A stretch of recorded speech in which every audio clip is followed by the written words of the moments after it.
বনিতা ঢুকেছিল পুরনো বইয়ের দোকানটায়। গায়ের পতুয়া ঘামে ভেজা, চোখে ক্লান্তির ছাপ। দুপুরের রোদটা চুল ছুঁয়ে পুড়ে দিচ্ছিল, কিন্তু তবুও এই দোকানটা যেন একটা আশ্রয়, যেখানে মানুষ ভুলে যেতে পারে বাইরের পৃথিবী। পেছনে তাকের দিকে হাত বাড়াতে গিয়ে ওর চোখে পড়ল এক জোড়া চোখ, তীব্র দৃষ্টি, গভীর চোখ, যেন কিছু বলতে চায়। মেয়েটা ধরা পড়ার মতো করে তাকিয়েছিল, নাম না জানা এক ধরনের কৌতূহল ভরা দৃষ্টিতে। চোখ নামিয়ে নিল নবনীতা, কিন্তু বুকের ভিতর কেমন যেন একটা শব্দ বাজতে লাগলো, অচেনা, নতুন, কিন্তু পরিচিত। মেয়েটা হেসে বলল, তুমি কি রুমকি? নবনীতা একটু হকচকিয়ে গিয়ে জবাব দিল, না, আমি নবনীতা, কিন্তু তুমি? আমি মেহরিন, তবে চাইলে রুমকি হয়ে যেতে পারি। দুজনেই হেসে উঠল।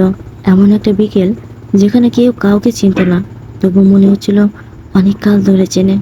মেহরিন বলল, কোনো বই খুঁজছ? জীবনানন্দ দাশের একটা পুরনো সংস্কার। নিজের জন্য না, এক বন্ধুর জন্য।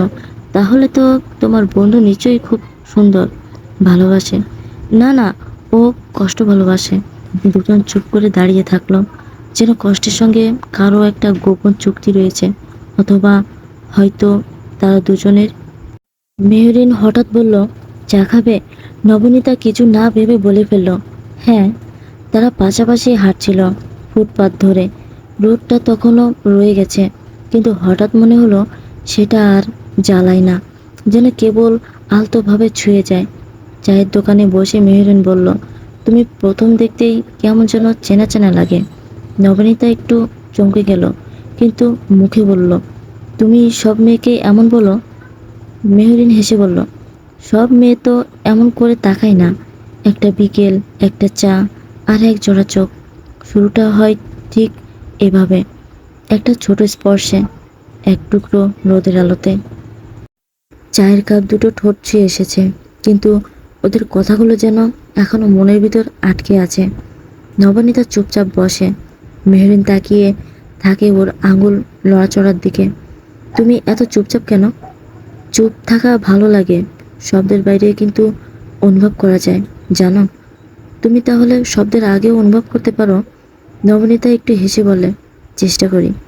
ওদের মধ্যে এক অনুভূতি, নীরবতা কাজ করছিল, যেটা অস্বস্তি নয়, বরং মনের খুব গভীরে ঢুকে যায়। এই চুপচাপ বসে থাকা যে ভালোবাসা শুরু হতে পারে, সেটা নবনীতা আগে কখনো টের পায়নি। মেহেরিন জানালো, সে শহরের নতুন বাসিন্দা, বিশ্ববিদ্যালয়ে মাস্টার্স করেছে সমাজবিজ্ঞানে, একা থাকে ছোট একটা ফ্ল্যাটে। নবনীতা অবাক হয়ে জিজ্ঞেস করলো, একাই থাকো? ভয় করে না? ভয়ের চেয়ে বেশি স্বাধীনতা পায়। ভয়টাকে সাথেই রেখেছি। নবনীতা ভেতরে কিছু যেন নড়ে চড়ে উঠল। এভাবে তো কে কখনো কথা বলেনি ওর সঙ্গে। ওর চারপাশে সবসময় নিয়ম, নীতি, আর চোখ, অভিভাবক, আত্মীয়, পাড়া প্রতিবেশী। মেহরিনের চোখে সে কোনো বিচার দেখতে পায় না। মেহরিন বলল, তোমাকে দেখে মনে হচ্ছে তুমি অনেক কিছু চাপা দাও। সবাই দেয়, কেউ মুখে, কেউ কবিতায়। তুমি কোনটা করো?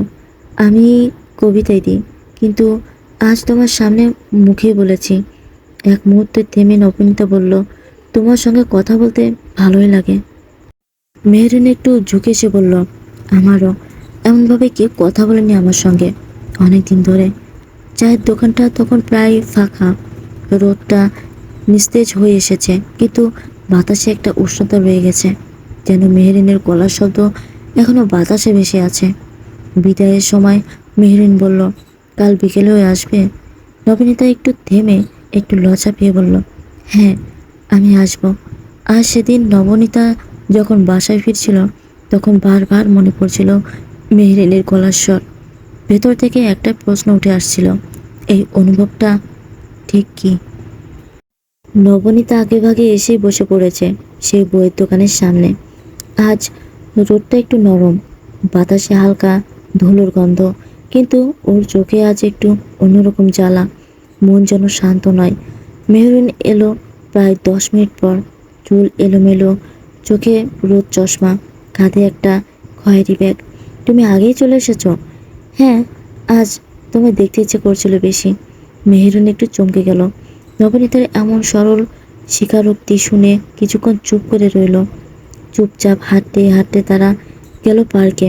বসে পড়ল একটা বেঞ্চে। সামনে কয়েকটা শিশু খেলছে। একটা ছোট্ট মেয়ে গোলাপি ফ্রক পরে দৌড়াচ্ছে, হাসছে। মেহরিন হঠাৎ জিজ্ঞেস করলো, তুমি কাকে সবচেয়ে বেশি বিশ্বাস করো? নিজেকে? আর কাউকে না।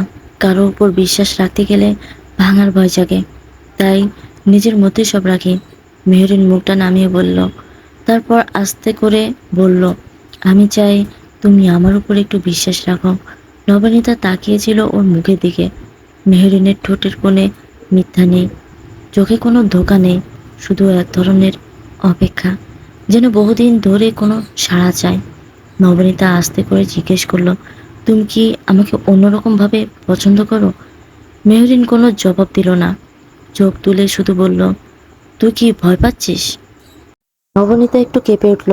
বুকের ভেতর কেমন যেন কিছু জমাট বেঁধে আছে। আমি জানি না, কেউ তো কখনো এভাবে তাকায়নি আমার দিকে।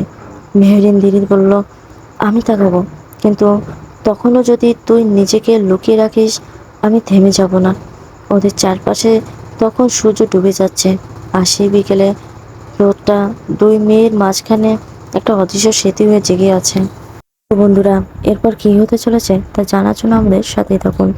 পরবর্তী পর্ব আসা পর্যন্ত ভালো থাকুন, সুস্থ থাকুন। আল্লাহ হাফেজ।